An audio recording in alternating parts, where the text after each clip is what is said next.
Rick and Ilsa, a perfect moment captured in time from one of the greatest films ever made. Hello, I'm Lauren Bacall. Now, you must realize I'm biased when it comes to speaking of Casablanca, but I truly believe, with Bogey and Bergman leading the troupe of extraordinary players, a cinema masterpiece was created and movie magic made. The lure of Casablanca lies in its romance, intrigue, and mystery. But those are common ingredients for many movies. I think what makes Casablanca a landmark film and a touchstone for so many is largely because of its romance. Casablanca premiered in 1942, a time when the world was embroiled in the Second World War. The film perfectly captures the fervor of national pride and sacrifice. It's no wonder Casablanca remains a favorite of audiences around the world. To truly be called a cinema classic, a film has to enter the very fabric of our global conscience. Casablanca has done that and much, much more. Famous lines from the film are quoted so often they have entered the realm of popular jargon. Think about it. When someone says, "Here's looking at you, kid," there is instant identification. And therein lies the magic of Casablanca. So welcome once again to Rick's Cafe Americain. Once you cross the threshold, you'll be caught in the mystical spell of romance, mystery, intrigue, and danger. All courtesy of Bogey, Bergman, and the magic of film. Now there's only one thing left to say. Play it, Sam. What Casablanca has done for my father is it's been the one film of all of his that has remained timeless. Casablanca is the one movie that people remember of my mother's. Casablanca, for my father, was the most important movie that he made. This movie carries her image now into the 21st century. It's the one work that everything came together. You must remember this, a kiss is just a kiss, a sigh is just a sigh. It always surprised me that when people would come up to my mother and say, "Oh, I loved you in Casablanca," she would get this kind of quizzical look on her face, and it was like, what are you talking about? Because that was never the movie that she thought would live in cinema history.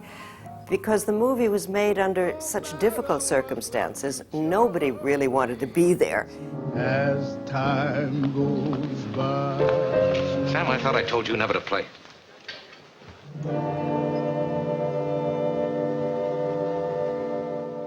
Because the movie she really wanted to make was For Whom the Bell Tolls, with Gary Cooper. The whole time she was making Casablanca, she was, phoning and calling and being sure she was going to get the part and thinking about the costumes, and she wanted to cut her hair off. In fact, as soon as they finished the movie Casablanca, she did cut her hair off for the next film, For Whom the Bell Tolls, and then they had to redo some scenes, and she completely cut her hair off. Casablanca, as we all know, was made on the fly with scripts being sent over daily and changes coming in every day, and actors not knowing what scenes were going to be next or even what was going to happen next. My mother didn't actually know which man she was supposed to love, the Humphrey Bogart character or the Paul Henri character.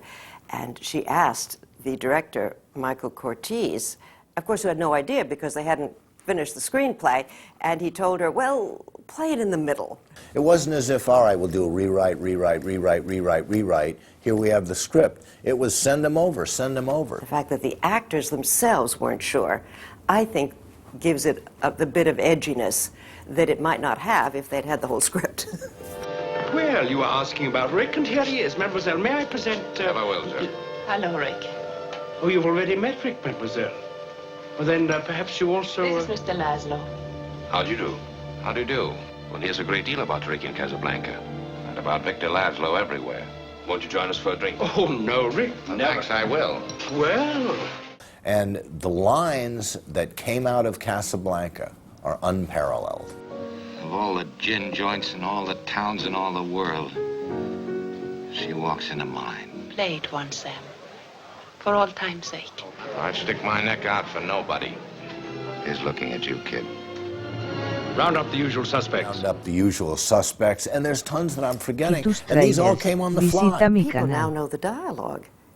You know, if you go to a screening of it, people are sort of mumbling the dialogue next to you. The number of incredible lines that are in today's lexicon, so many of them came from Casablanca, and so many of them were written by Julius Epstein. I'm shocked to find that gambling is going on in here.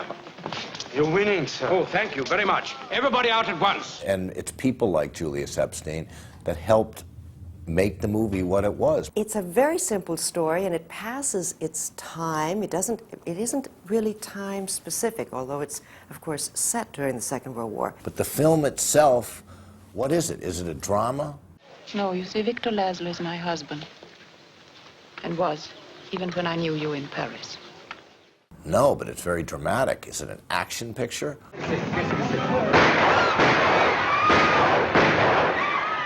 No, but it's very action-oriented. Is it a love story? If you knew how much I loved you. How much I still love you.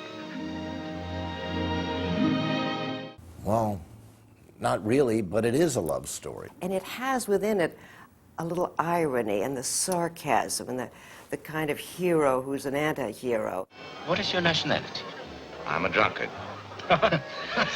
And that makes Rick a citizen of the world. And Casablanca, that everybody did as a kind of throwaway thing to just work and do something, has become this movie that so many generations of people look at and can respond to. It's just one of those films that transcends filmdom. And there aren't that many of them, but there are a few. And Casablanca is just one of those timeless beauties that lasts forever.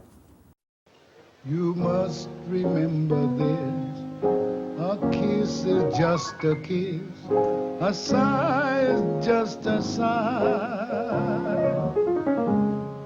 The fundamental things apply as time goes by.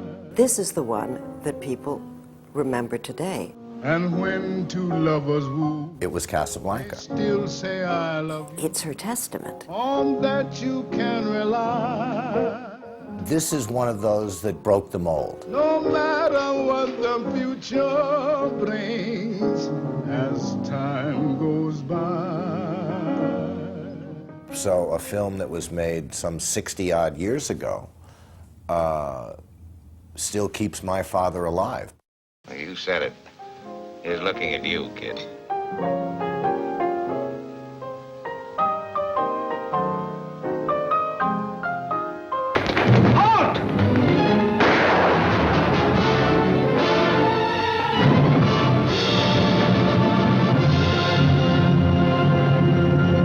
Casablanca. There is no escape. Against this fascinating background is woven the story of an imperishable love and the enthralling saga of 6 desperate people, each in Casablanca to keep an appointment with destiny. I was willing to shoot Captain Reno, and I'm willing to shoot you. All right, Major, you asked for it. At the time of its release, Casablanca won Oscars for Best Picture, Best Director, and Best Screenplay. Just desserts for a classic film that continues to enthrall audiences and win awards to this day. You knew how much I loved you. Recently, the American Film Institute named Casablanca number 2 of the top 100 American films. An enduring classic, but who knew? At the time of its release, it was just another movie from a Hollywood dream factory. By now, we've all heard of Rick's Cafe. But just what is the allure that has kept us coming back, time and time again? Is it the spirit of wartime patriotism? The intrigue and danger of the mysterious desert locale? Or is it the desperation of star-crossed lovers trapped in Casablanca?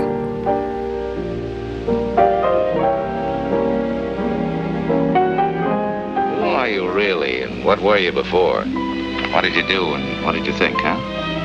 We said no questions.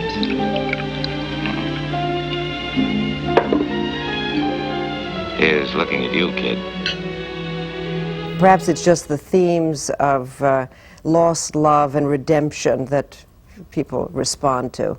It's a strange mix within that movie of personalities and story and music that seem to come together unexpectedly. Casablanca has a great story, marvelous characters, interesting melodrama. The thing moves like gangbusters. The backdrop still works, even though it's dated, but it goes beyond that. It transcends the period. It seems incredible now, but every major studio made a picture a week, 50 pictures a year. When we were shooting Casablanca, it was just one of the 50. Hollywood, 1942. The studio system was at its peak. Samuel Goldwyn, David O. Selznick, Louis B. Mayer. These were the titans behind Hollywood's golden era and the greatest movies ever made. Over at Warner Brothers, studio chief Jack Warner certainly earned his place among these legendary movie moguls. And as his right-hand man, executive in charge of production, Hal B. Wallace. Jack Warner made a lot of the financial decisions, of course, but Hal Wallace was the one that was running the studio. Wallace okayed every script, every makeup, every dress, every suit. In those days, the major studios were run like that. It was basically Hal Wallace's determination and his instinct for this thing that really made Casablanca the classic that it is. Casablanca was just another place on the map until Wallace got his hands on a play entitled Everybody Comes to Rick's. I used to be sent to New York once a year to look at new plays and try to find new material. And I saw this Everybody Comes to Rick's play, unproduced play.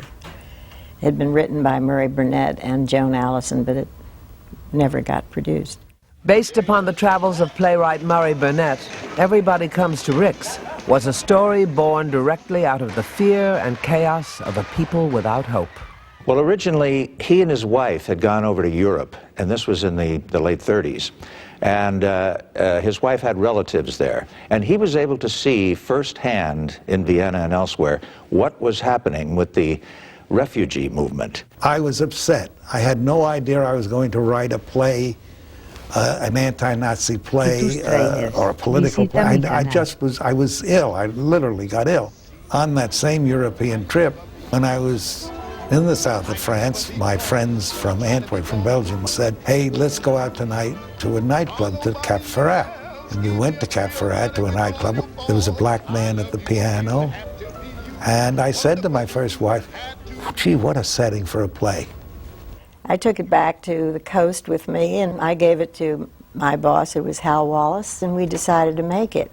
Jack Warner paid more for Everybody Comes to Rick's than had ever been paid for an unproduced play. And true to Hollywood form, a name change was imminent.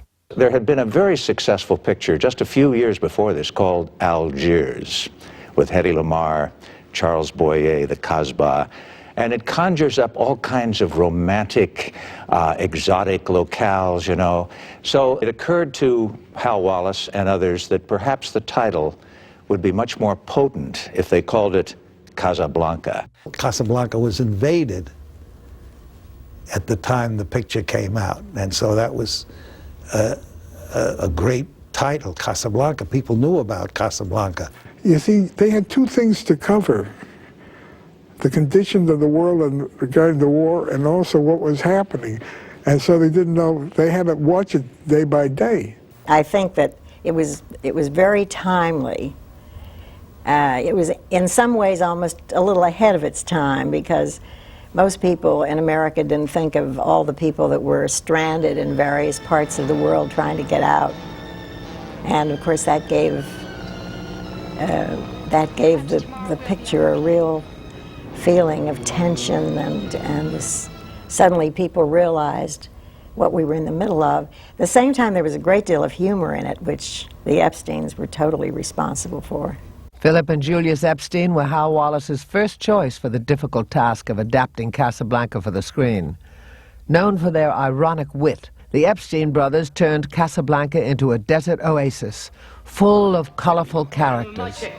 I have to warn you, sir. I beseech you. This is a dangerous place full of vultures. Vultures everywhere. Thanks for everything. Goodbye. Goodbye, sir. It has been a pleasure to meet you. I'm sorry. And clever conversation. What in heaven's name brought you to Casablanca? My health. I came to Casablanca for the waters. The waters? What waters? We're in the desert.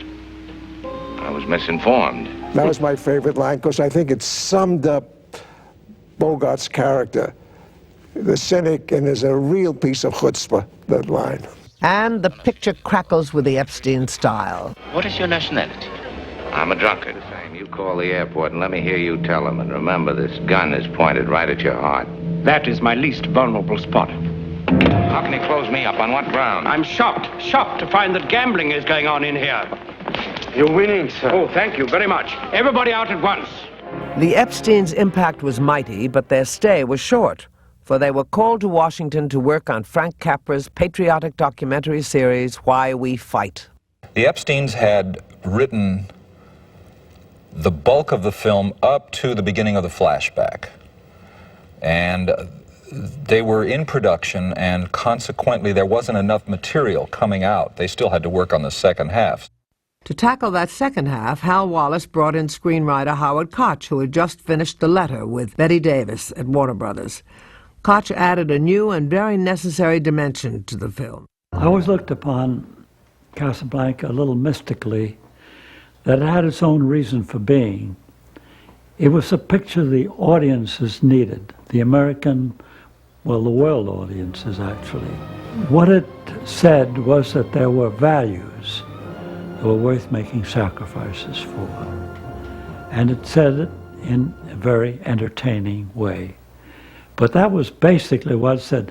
If Casablanca had ended, in my opinion, with Bogart going off with Bergman, the romantic ending, this wouldn't have happened. There wouldn't be any legend today. It's Koch's contribution that makes Rick the sort of very mysterious, liberal sort of man that he is, a bitter man, but always on the side of the right side. Whatever gave you the impression that I might be interested in helping Laszlo escape? Because, my dear Ricky, I suspect that under that cynical shell, you're at heart a sentimentalist. In 1935, you ran guns to Ethiopia. In 1936, you fought in Spain on the loyalist side. And got well paid for it on both occasions. The winning side would have paid you much better. There was a gentleman on the lot by the name of Casey Robinson, also under contract to Warner Brothers, who had done some of the big Bette Davis pictures, among many other things. And he was given the material to read, a kind of a synthesis of what the Epsteins were doing and what Howard Koch was doing. And he thought the comedy was great, he thought the melodrama was terrific, but he said, indeed, the romantic aspect, the love story, is weak. So they put him on the picture, and he gave his attention to the romantic scenes, to the flashback, adding more scenes with Rick and Ilsa. The flashback sequence in Casablanca when they go to Paris, the entire thing is done almost entirely with music. And it's Steiner, of course, that wrote the music. He knew how to, he was a master at orchestration. He was a master at taking popular songs of the time and making them sound like they were written specifically for what he was doing. Max Steiner was Hal Wallis's favorite composer. Indeed, he was everybody's favorite composer at Warner Brothers. His stunning score dominates the Paris flashback and sets the mood for one of the screen's greatest romances. He was always on the cutting edge with all of his scores. And he had a great facility for working a tune into a picture. The way he worked in as time goes by, you hear fragments of it here and there, and it's really masterful what he did.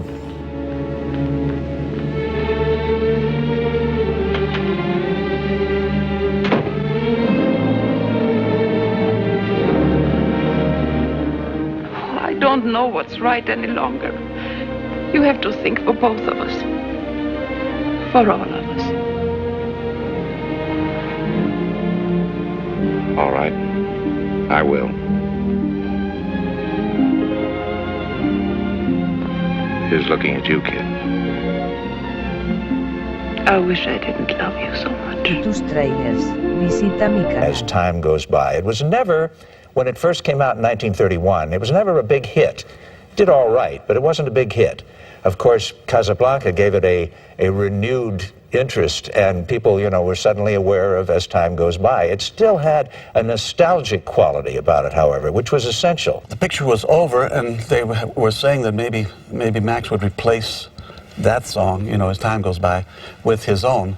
But as it turned out, it was tied into the film so tightly that they would have had to have got Ingrid Bergman back. In the meantime, she had cut her hair, and so it just didn't work. And so finally, it ended up with As Time Goes By as the song. Play it, Sam. Play As Time Goes By. Played it for her, he played it for me.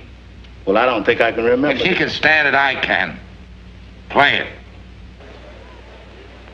You must remember this. A kiss is just a kiss. A sigh is just a sigh. The fundamental things apply as time goes by. You can't hear this song as time goes by without having some kind of an instant recall. And I think that's what, to get all the elements together to create that powerful image, that's what a song takes, needs to become a standard. As time goes by.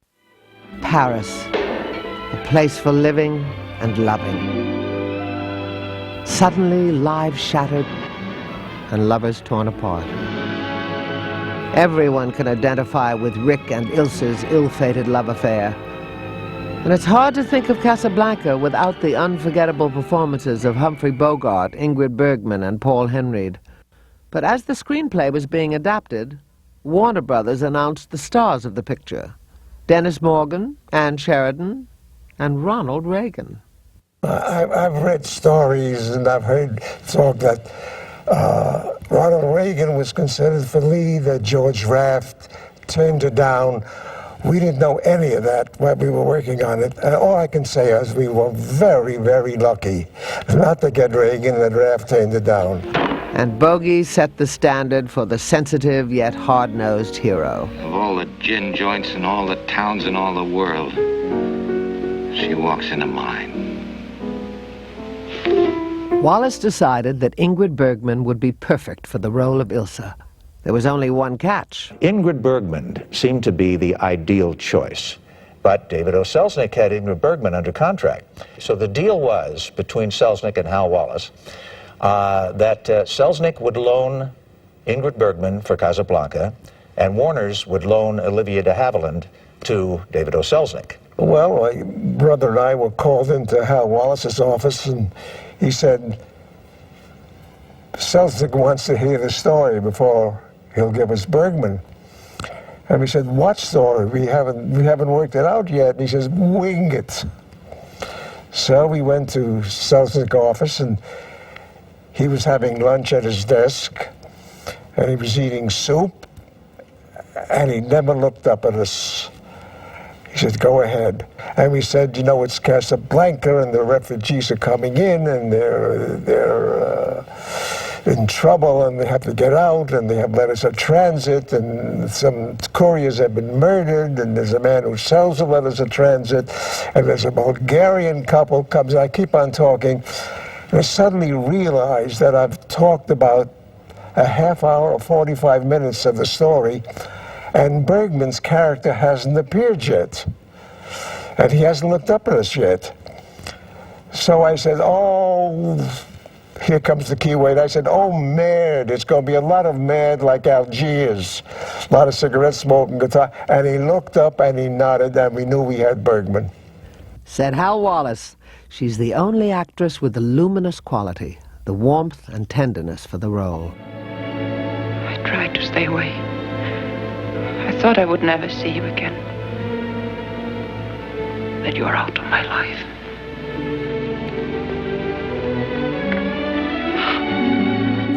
I can't possibly give you an objective opinion because it's impossible to see a movie with your mother in it and be objective. I have to be subjective. And of course, I think she looks ravishing in every scene. There were a tremendous number of Bergman fans and Bogart fans.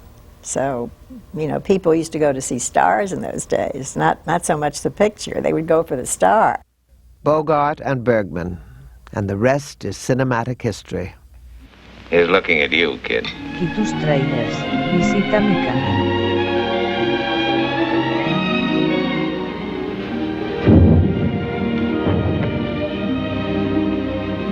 Is that cannon fire? Or is it my heart pounding? Wherever they put you, and wherever I'll be, I want you to know that.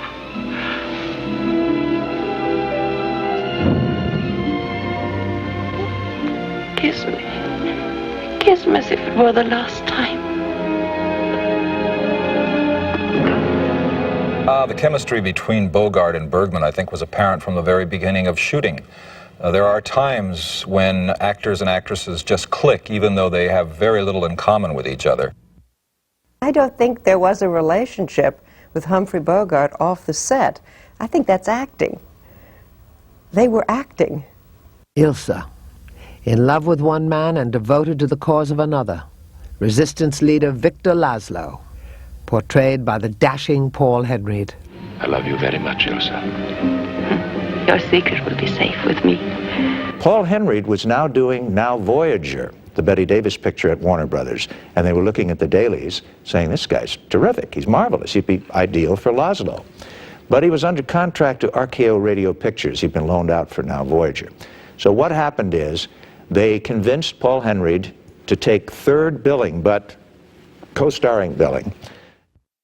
The stars were supported by a superlative backdrop, a stellar roll call of Hollywood's finest actors. Who can forget Sidney Greenstreet as the unscrupulous Ferrari? It would take a miracle to get you out of Casablanca, and the Germans have outlawed miracles. Peter Lorre as the scheming Ugarte. Rick, hide me. Do something. You must help me, Rick. Do something. Rick! Conrad Veidt as the villainous Strasser. My dear mademoiselle, perhaps you have already observed that in Casablanca, human life is cheap. Dooley Wilson as Rick's trusted friend. How much trouble? Too much trouble. Well, now, don't you frown. Just knuckle down and knock on wood. And the unflappable Claude Rains. I've often speculated on why you don't return to America. Did you abscond with the church funds? Did you run off with the senator's wife? I like to think that you killed a man. It's the romantic in me. This is a very exciting set because you had all types of actors, all types of uniforms. You had French sailors, French soldiers. You had American. It was a fantastic set to be working on. Orchestrating the activity on the set was director Michael Curtiz.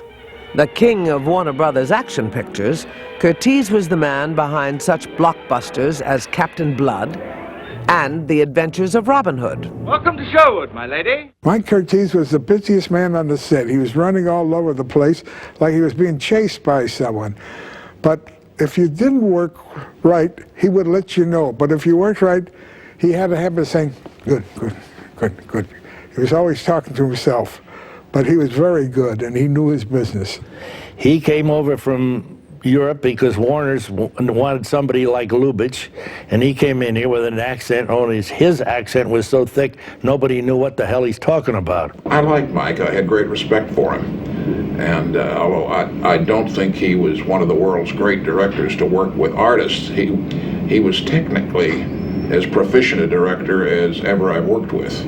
Curtiz's use of shadow, camera movement, and his knack for rapid pacing all combined to give Casablanca the look that has become its trademark.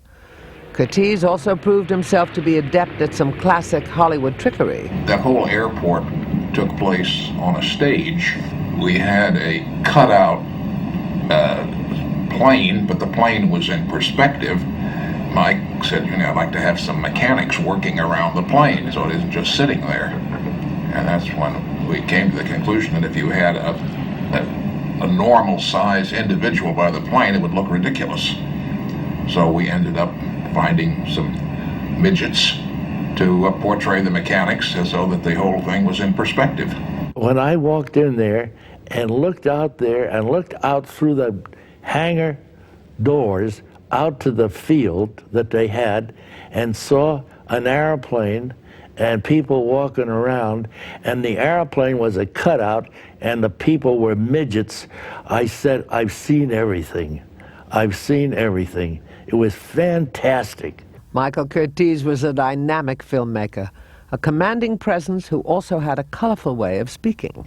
Now, I'd been told that this picture was to be done of all the dialogue live, nothing to be post-sync, put in later. It had to be done on the set, clean, and perfect.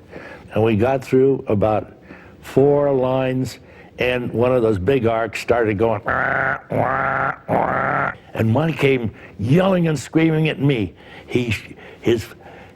When he got mad, he had a bald head, and his veins stuck out in his head, and his eyes popped out, and he came right up to my face yelling, "God damn you, sir! God damn you, you idiot! You fool! You ruined my picture, my beautiful actress with the greatest scene in the picture, and you stopped the scene! You are dumb, dumb, dumb, dumb!" And then I tried to say, "Well, Mike, you know, they told me," and he says, "Shut up! To hell with you! To hell with you!" And I thought, well, this is it. So I went back at him, "To hell with you, to hell with you, to hell with you, and to hell with you, sir." And the set died. You could hear a pin drop. There was absolute chaos as to the approach they were going to take and whether or not this was going to work, and there were constant revisions of the script right on the set. The writers never knew what happened to these characters. Every day there was a different kind of, ending to the story. She was very uncomfortable. My mother felt very uncomfortable, she said, making the movie because she was so insecure with the filmmakers who didn't seem to know what they had in mind. In addition to routine changes, the script was revised to meet the demands of censor Joseph Breen. To accommodate the Breen office, overt sexuality contained within the play was cleverly transformed into subtle innuendo. Could I speak to you for just a moment, please? How'd you get in here? You're underage. I came with Captain Reno. I should have known. My husband is with me, too. He is? Well, Captain Reno's getting broad-minded. Sit down. The Breen office at the time said, make sure that there's no suggestion in the audience's mind that they went to bed together. And we said, fine, because we knew that the audience would make up their own mind and each would have their bed scene in their own imagination, which was much better than actually showing it, I think. You knew how much I loved you. How much I still love you.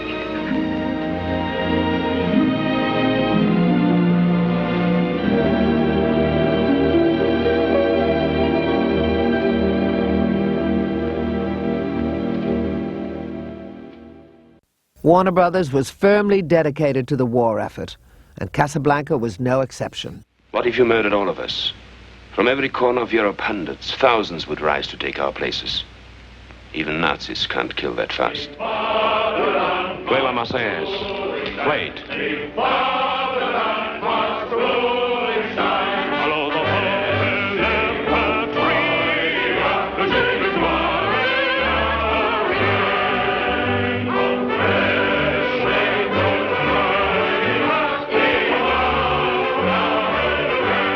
I cried when I wrote it. I literally cried when I wrote it. Tears. Actual tears. I was writing and I cried. It was that powerful to me, and it was that powerful in the film.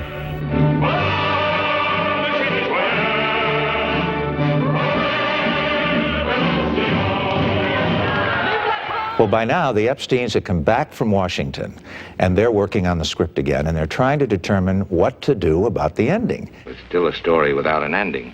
New pages were being delivered to the set daily, but still the ultimate outcome of the story remained unknown.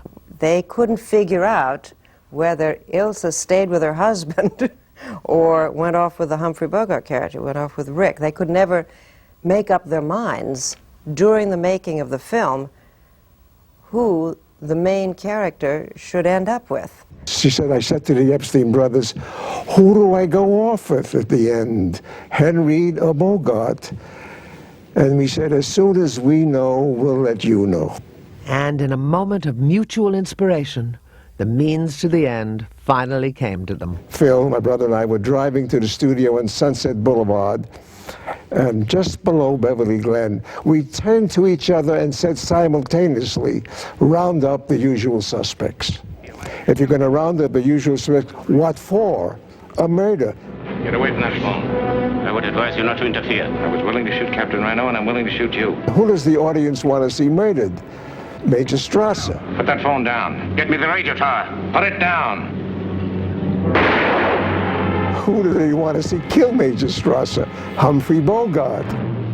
And who do they want to see round out the whole thing? Claude Rains with the line, round up the usual suspects. Major Strasser has been shot. We were walking from the commissary one day, and we hear voices hailing us, and we turn, and there's Michael Curtiz, the director, and Hal Wallace running towards us, and their faces are white. He said, "Your ending does not work." And we said, "What do you mean it doesn't work?" He said, "Come on to the projection room and we'll show you." Bogart shoots Strasser, he falls to the floor. The gendarmes walk in, and Claude Rains says, Major Strasser has been shot, round up the usual suspects. We said, "You can't do that. You've got to show a shot of Bogart waiting, a shot of Rains looking at him back and forth." And then he says, "Round up the usual suspects." And it worked. And then we knew we had an end, but we never could understand why such experienced people hadn't seen it. I think it's because they were so nervous about the picture. Now that an end to the film had been discovered, the only way to resolve Casablanca's love affair became clear. If that plane leaves the ground and you're not with him, you'll regret it. Maybe not today, maybe not tomorrow, but soon and for the rest of your life. But what about us? We'll always have Paris. We didn't have, we lost it until you came to Casablanca. We got it back last night. When I said I would never leave you. And you never will. But I've got a job to do too. Where I'm going, you can't follow. What I've got to do, you can't be any part of. Ilsa, I'm no good at being noble, but it doesn't take much to see that the problems of three little people don't amount to a hill of beans in this crazy world. Someday you'll understand that. Now. He's looking at you, kid.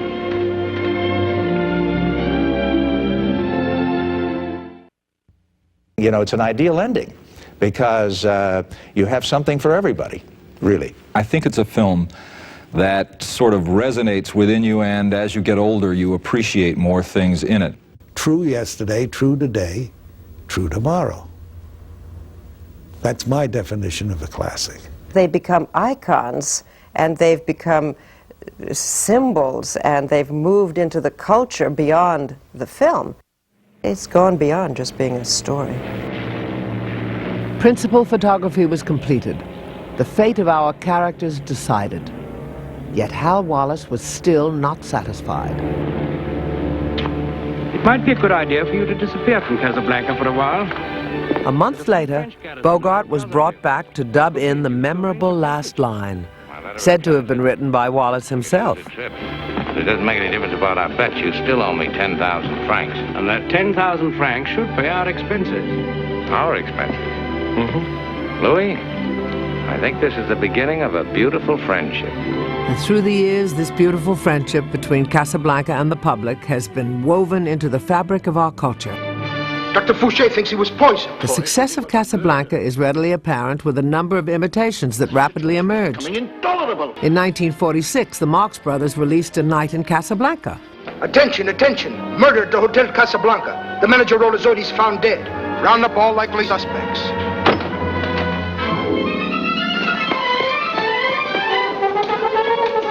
What do you think you're doing? Holding up the building?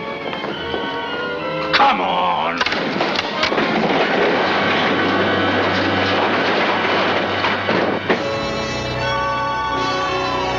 Warner Brothers certainly had good intentions with a 1956 television series based on Casablanca.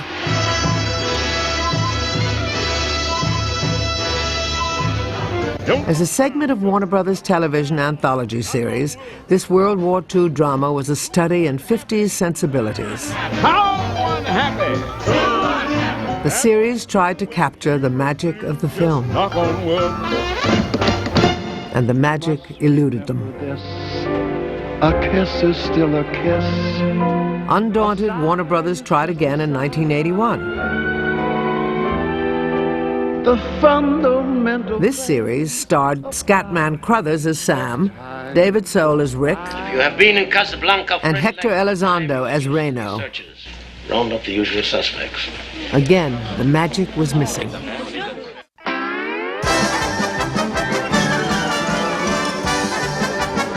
However, there was one tribute to Casablanca that was spectacular.